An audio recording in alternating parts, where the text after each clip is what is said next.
O Lar Adventista, capítulo 18. Deveres e privilégios dos cônjuges. Jesus não impõe o celibato. Os que consideram a relação matrimonial como uma das sagradas ordenanças de Deus, guardada pelo seu santo preceito, serão controlados pelos ditames da razão. Jesus não impõe o celibato a qualquer classe de homens. Ele veio não para destruir a sagrada relação matrimonial, mas para exaltá-la e restaurá-la em sua santidade original. Ele olha com prazer para a relação de família, onde o amor sagrado é altruísta, é a força dominante. O casamento é legítimo e santo. Não é nenhum pecado em si o comer e beber, ou casar-se e dar-se em casamento. Era correto casar no tempo de Noé, e é correto fazê-lo agora, desde que isto que é correto seja tratado convenientemente e não levado a pecaminoso excesso. Mas nos dias de Noé os homens casavam sem consultar a Deus ou buscar sua guia e conselho. O fato de que todas as relações da vida são de natureza transitória devia exercer uma influência modificadora sobre tudo que fazemos e dizemos. Nos dias de Noé, foi o amor desordenado, excessivo daquilo que era em si mesmo legítimo, quando usado com propriedade, que tornou o casamento pecaminoso aos olhos de Deus. Há muitos que estão perdendo a alma nesta época do mundo por se deixarem absorver por pensamentos de casamento e na relação matrimonial em si. A relação matrimonial é santa, mas neste século degenerado encobre violências de toda espécie. Dela se tem abusado e ela tem se tornado um crime que agora constitui um dos sinais dos últimos dias, tal como nos dias anteriores ao dilúvio. O casamento tratado como foi, tornara-se então um crime. Quando a natureza sagrada do casamento e seus altos propósitos são compreendidos, será mesmo agora aprovado pelo céu, e o resultado será felicidade para ambas as partes, e Deus será glorificado. Os privilégios da associação matrimonial. Os que professam ser cristãos devem ponderar, então, devidamente o resultado de cada privilégio das relações conjugais, fundamentando cada ação em santificado princípio. Em inúmeros casos, os pais têm abusado de seus privilégios matrimoniais e, pela condescendência, têm fortalecido suas paixões sensuais. Evitar excessos. É o levar ao excesso que é ilícito, o que o torna grave pecado. Muitos pais não obtêm o conhecimento que deviam em sua vida conjugal. Não se guardam para que Satanás não se aproveite deles, controlando-lhes a mente e a vida. Não veem que Deus requer que eles controlem sua vida conjugal, evitando qualquer excesso. Bem poucos, porém, sentem ser um dever religioso reger as próprias paixões. Uniram-se em matrimônio ao objeto de sua escolha, e daí raciocinam que o casamento santifica a condescendência com as paixões inferiores. Mesmo homens e mulheres que professam piedade dão rédea solta às suas paixões de concupiscência, e nem pensam que Deus os considera responsáveis pelo dispêndio de energia vital que lhes enfraquece o suporte da vida e lhes debilita todo o organismo. Abnegação e temperança. Oh, se eu pudesse fazer todos compreenderem sua obrigação para com Deus quanto a observar a estrutura mental e física nas melhores condições a fim de prestarem serviço perfeito a seu Criador. Refreie-se a esposa cristã, tanto por palavras como por atos, de despertar as paixões sensuais do marido. Muitos não têm absolutamente forças para desperdiçarem nessa direção. Desde sua juventude têm enfraquecido o cérebro e debilitado sua constituição em virtude da satisfação dos apetites sensuais. A abnegação e temperança, eis o que devia constituir sua divisa na vida conjugal. Estamos sob solenes obrigações a Deus de conservar puro o espírito e sadio o corpo, para que possamos ser um benefício para a humanidade e render a Deus perfeito serviço. O apóstolo pronuncia estas palavras de advertência: não reine, portanto, o pecado em vosso corpo mortal, para lhe obedecerdes em suas concupiscências. Ele nos anima a avançar dizendo que todo aquele que luta de tudo se abstém. Exorta todos que se dizem cristãos a apresentarem o seu corpo como sacrifício vivo, santo e agradável a Deus. Diz ainda: subjugo o meu corpo e o reduzo à servidão, para que pregando aos outros eu mesmo não venha de alguma maneira a ficar reprovado. Não é um amor puro o que leva um homem a tornar sua esposa instrumento para servir à sua sensualidade. É a paixão sensual que clama por satisfação. Quão poucos os homens que manifestam seu amor na maneira indicada pelo apóstolo, como também Cristo amou sua igreja e a si mesmo se entregou por ela, para não poluí-la, mas a santificar, purificando-a, para a apresentar santa e irrepreensível. Tal é, nas relações conjugais, o amor que Deus reconhece como santo. O amor é um princípio puro e santo, a paixão sensual, porém, não admitirá restrição, e não será ditada pela razão ou por ela controlada. É cega às consequências, não raciocina de causa para efeito. Porque busca Satanás debilitar o autocontrole.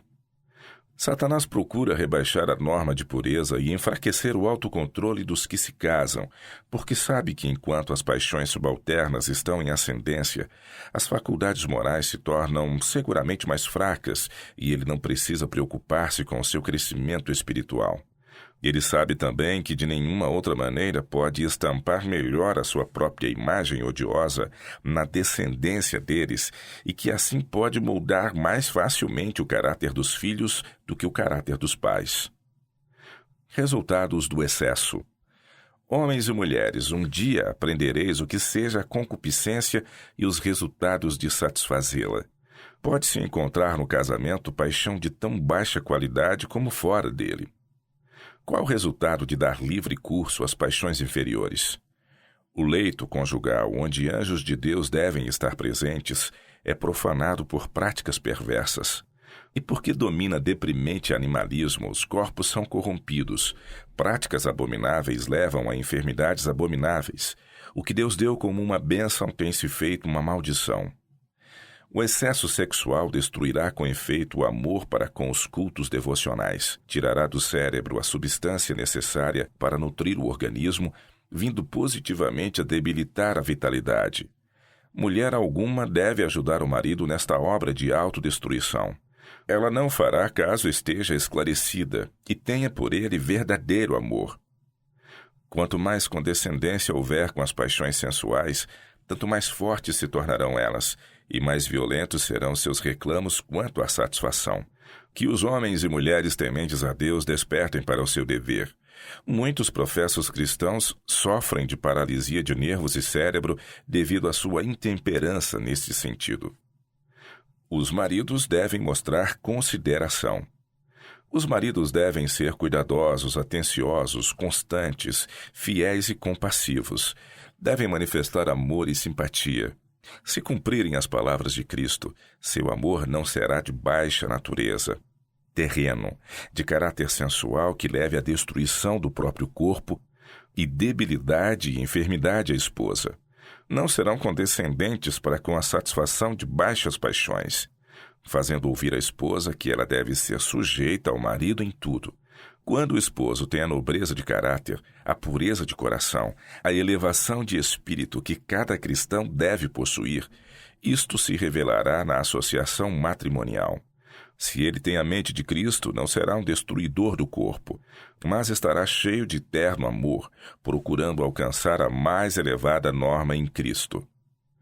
Quando se instala a desconfiança, homem algum amará verdadeiramente a sua esposa, quando ela se submete pacientemente a tornar-se sua escrava e servir às suas depravadas paixões. Em sua passiva submissão, ela perde o valor que outrora possuía aos olhos dele.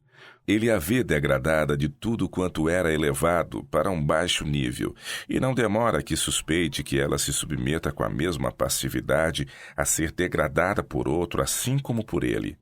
Duvida-lhe da constância e pureza, cansa-se dela e busca novos objetos para despertar e intensificar suas paixões infernais. A lei de Deus não é considerada. Tais homens são piores que os animais. São demônios em forma humana. Não conhecem os elevados e enobrecedores princípios do amor verdadeiro e santificado.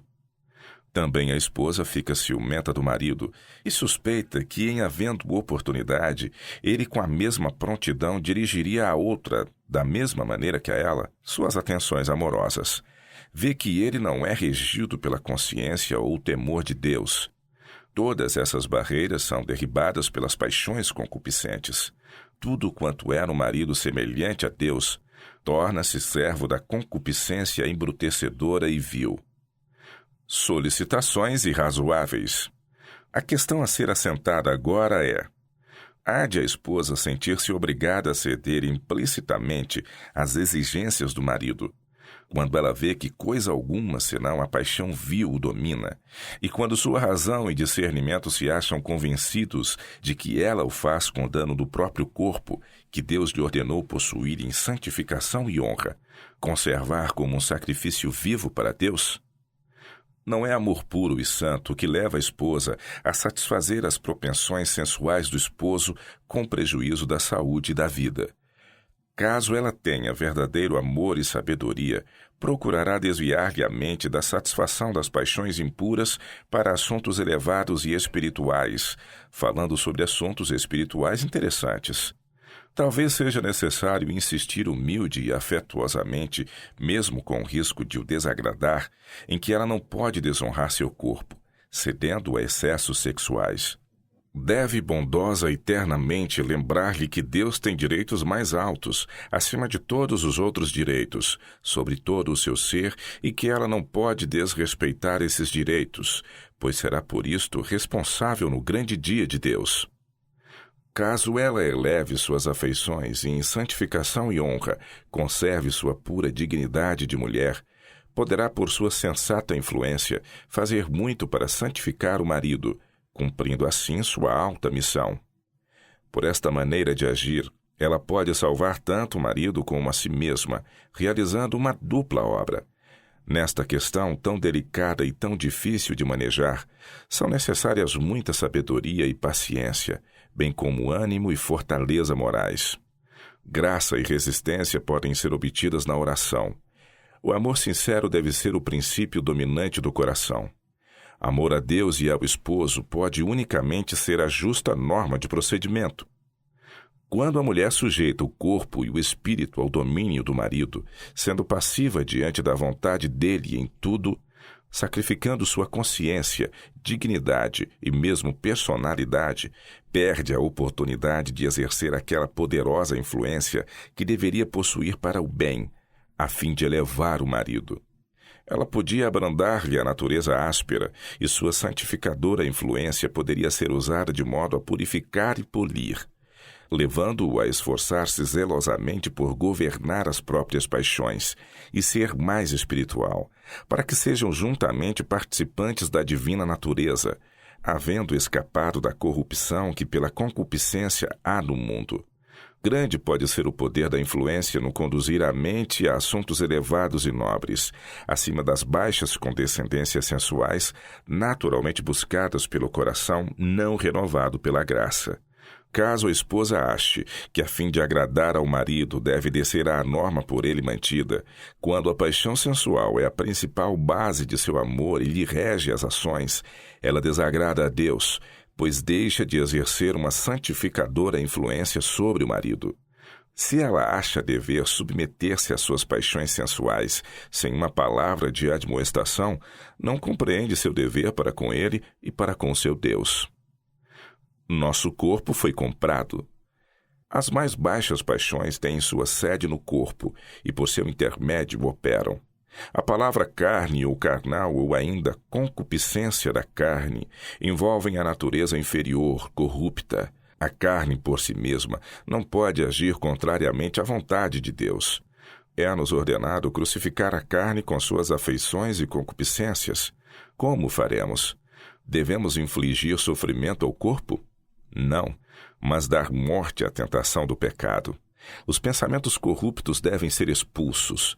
Todo pensamento deve ser levado cativo a Jesus Cristo. Toda propensão animal deve ser sujeita às faculdades mais altas da alma. O amor de Deus deve reinar supremo. Cristo deve ocupar um trono não dividido. Nosso corpo deve ser considerado como havendo sido comprado. Os membros do corpo devem tornar-se instrumentos de justiça.